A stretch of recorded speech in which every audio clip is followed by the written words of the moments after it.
Ma conviction profonde, c'est que la grande erreur de notre temps, c'est que nous les hommes, en tout cas une grande partie d'entre nous, probablement aveuglés par le succès de notre technologie, notre propre intelligence, nous avons pensé pouvoir nous désolidariser de la nature.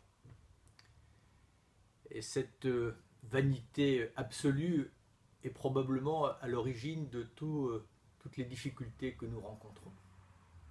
Si nous n'arrivons pas à faire de ce 21e siècle un siècle d'éthique, un siècle où la science et la conscience se synchronisent, eh bien je pense que nous irons de déconvenu en déconvenu.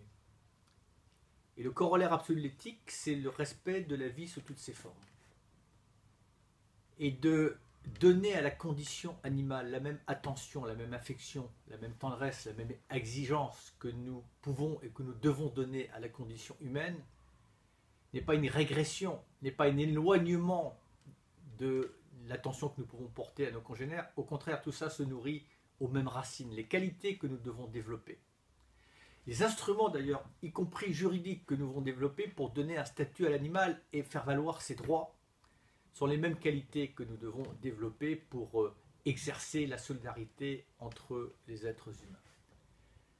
La condition animale est souvent reléguée au deuxième plan, tant certains pensent que se préoccuper de l'animal, c'est s'éloigner de l'homme.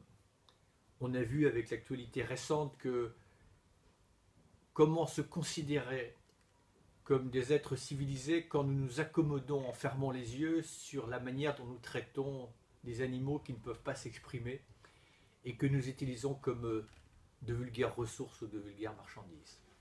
Ce sujet de la condition animale est un sujet essentiel.